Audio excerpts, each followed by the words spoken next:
Bueno, pues, vamos al lío. Hoy nos sumergimos en un ensayo que la verdad da bastante que pensar. Se titula Inteligencia algorítmica abductiva, de Lázara Ávila Fernández. Y, a ver, la idea es intentar desgranar un concepto que es clave, ¿no? En esta era de la inteligencia artificial, parece que necesitamos una nueva figura, la del sujeto curador. Vamos a ver cómo esta tecnología está poniendo patas arriba cosas como la estética, quién es el autor de algo y, sobre todo, nuestra propia responsabilidad en todo este tinglado. Eso es. Porque lo que se plantea de fondo es que esto no va de una nueva herramienta y ya está. No es un marquillo más sofisticado. No, no. Es un cambio de paradigma total que nos obliga a pensar de otra forma. De hecho, el texto habla de una batalla por el significado, que me parece una expresión potentísima. Sí, mucho. Porque la forma en que hablamos de estas tecnologías, las palabras que usamos, acaban moldeando la realidad que construyen. Y ahí es donde la cosa se pone seria, Back. Porque se nos alerta sobre algo que llaman la lógica afectiva. Que esto, a ver, no es nuevo, viene de las redes sociales. Es ese mecanismo que nos conoce tan bien, que coge nuestros datos, nuestros hábitos, lo que nos gusta, y nos lo devuelve como una recompensa, para engancharnos más. Claro. Con los modelos de lenguaje, esta lógica se ha vuelto mucho más sutil. Se elimina cualquier fricción, cualquier esfuerzo, y se maximiza el halago, ¿no? La respuesta perfecta al instante. Claro, y lo fascinante es que toda esa dinámica tan fluida y agradable oculta una realidad muy material. El discurso de las grandes corporaciones está lleno de palabras como magia, conciencia. Sí, creatividad espontánea, exacto. Nos venden un futuro inevitable y maravilloso, pero ese lenguaje, que es deliberadamente ambiguo, tiene un objetivo: diluir el papel crítico del ser humano. Hay una cita en el material de Yamilet Blanco que es demoledora. Quien controla las palabras, controla la realidad. Uf. Si no somos capaces de nombrar con precisión lo que hacen estos sistemas, pues tampoco seremos capaces de cuestionarlos. Para que esto no se quede en abstracto, hay un caso que lo ilustra, a la perfección: el del artista Jason Allen y su obra Théâtre d'Opéra Espacial. Gana un premio importante en una feria de arte con una imagen generada con IA. Y claro, se lía una buena.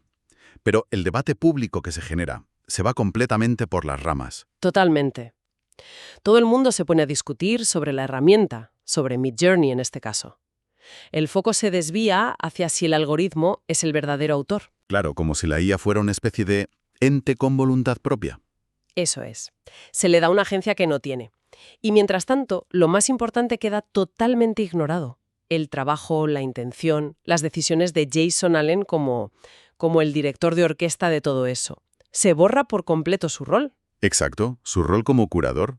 Se pasa por alto, como se dice en el ensayo, que estamos ante una estética emergente. Esto suena un poco académico. En la práctica, ¿qué es? ¿Significa que ahora el buen gusto lo decide un algoritmo? No exactamente, de hecho es casi lo contrario. Significa que el gusto humano, el criterio, se vuelve más importante pero en un contexto nuevo. Estética emergente no es solo que un artista use una IA, es todo el ecosistema que se crea alrededor. A ver, piensa en la portada de un libro generada con IA. Si el público la odia por parecer genérica, sin alma, o si la adola por ser rompedora, esa reacción, ese debate, es parte de la estética. Entiendo. El fenómeno artístico ya no termina cuando el creador dice «hecho», sino que se extiende al debate en redes, a las ventas. Es algo vivo y social. Entiendo el problema. El debate sobre el arte de Jason Allen se fue por las ramas, discutiendo sobre la herramienta en lugar del artista. Pero si ese es el diagnóstico, ¿cuál es la cura que propone el ensayo? Porque si no, parece que estamos condenados a discutir con la pared.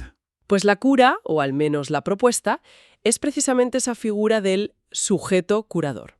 Es quien puede ganar esa batalla por el significado que mencionábamos antes. Vale. No es un simple usuario que escribe una frase, copia el resultado y ya está. Es un artista en un sentido muy amplio, un director que diseña el proceso, guía la herramienta y, por encima de todo, asume la responsabilidad final del resultado. No se esconde detrás de la máquina. Vale. Vamos a desgranar las competencias de este superhéroe de la IA, porque aquí está la clave. La primera es la instrucción precisa. O sea, no se conforma con cualquier cosa, busca una manifestación artística plena. no solo una respuesta que funcione o que genere 4 me gustas. Exacto. Domina el lenguaje de la máquina para llevarla más allá de sus respuestas predeterminadas. La segunda es la interpretación crítica. Y aquí se usa un término que me encanta. Aplica una estética de la confrontación. Espera, eso me interesa. Estética de la confrontación. Suena a que el sujeto curador tiene que estar dispuesto a discutir con la máquina, a no conformarse con el primer resultado bonito que le escupe. Es esa la idea. Justo esa es la idea. No acepta el primer resultado. Lo ve, lo analiza, lo contrasta, lo refina. Es un diálogo constante. Una negociación entre la intención humana y la probabilidad estadística de la máquina. Un proceso iterativo de pulido constante. Vale.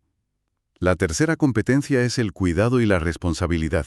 Y me gusta mucho que se recuerde que la raíz de curador viene del latín curare, que significa cuidar.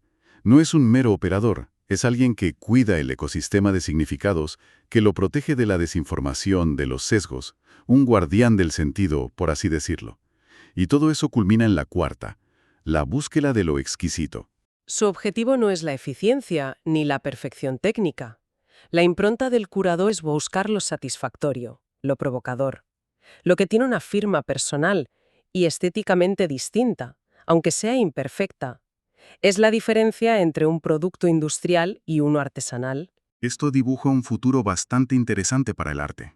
No parece que haya un único camino, sino que coexistirán varias formas de relacionarse con estas tecnologías. Sí, se predicen 3 grandes perfiles. Por un lado, estará el resistente, la persona que solo va a valorar el arte de origen puramente humano, el que rechaza cualquier hibridación. Por otro, y este será probablemente el más común, estará el delegante. Confieso que ese soy yo el 90% del tiempo. Cuando le pido a una IA que me escriba un email, no me pongo en modo curador. Cojo lo que me da, lo retoco un poco y lo envío. Lo que se nos está diciendo es que esa comodidad, esa delegación, tiene un coste oculto, ¿no? Tiene un coste enorme, como veremos.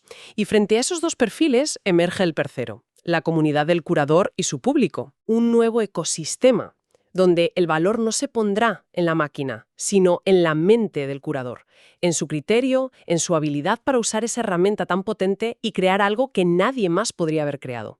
Se valorará la intención. La intención y el proceso, no solo el resultado final. Vale, tenemos la figura, el qué. Pero me falta el cómo. ¿Cómo actúa este sujeto curador en la práctica? Porque si no, se queda en una idea bonita y ya.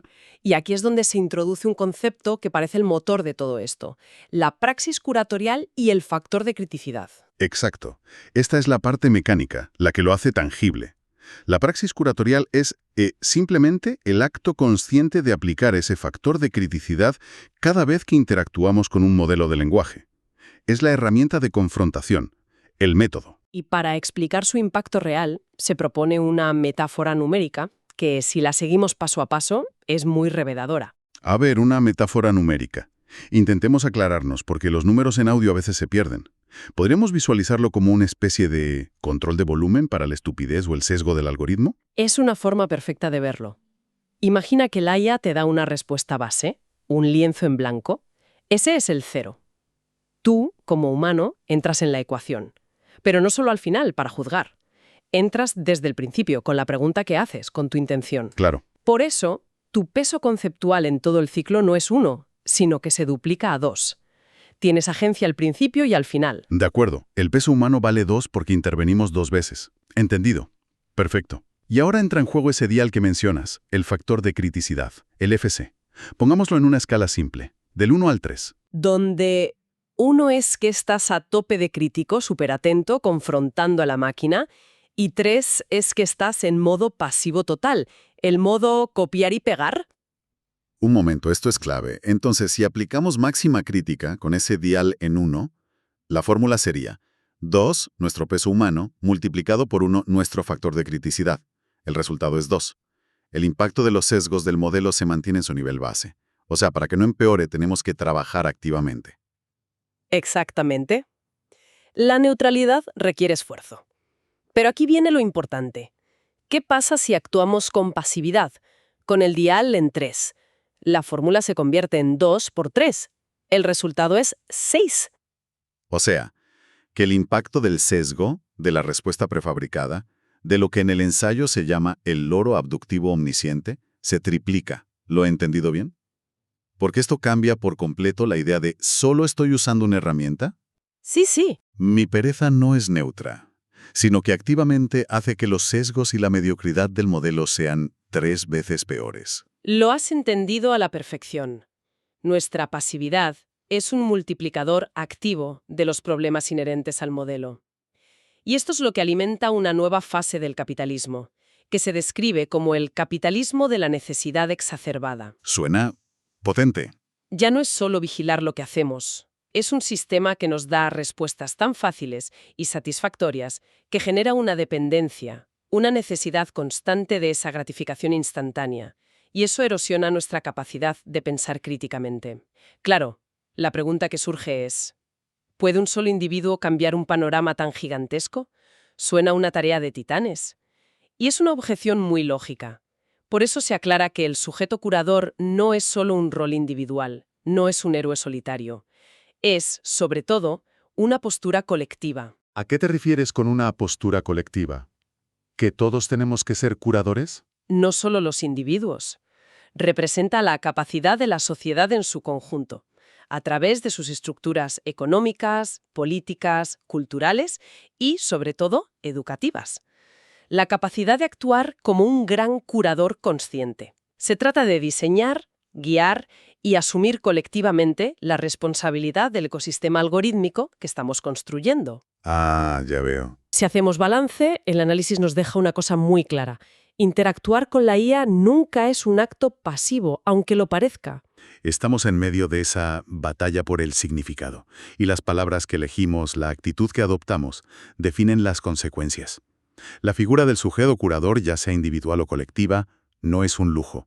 Emerge como una necesidad absoluta, una postura crítica que tenemos que empezar a cultivar ya. Es una llamada a aplicar ese factor de criticidad en todos los ámbitos, no solo en el arte. Y aquí, para terminar, queda una reflexión para quien nos escucha. Todo este análisis se centra en el campo estético y creativo, que es como un laboratorio de pruebas. Claro. Pero, ¿qué ocurre si trasladamos esta idea del sujeto curador a ámbitos donde la IA ya está influyendo en decisiones críticas? Pensemos en la medicina, en las finanzas o en la justicia.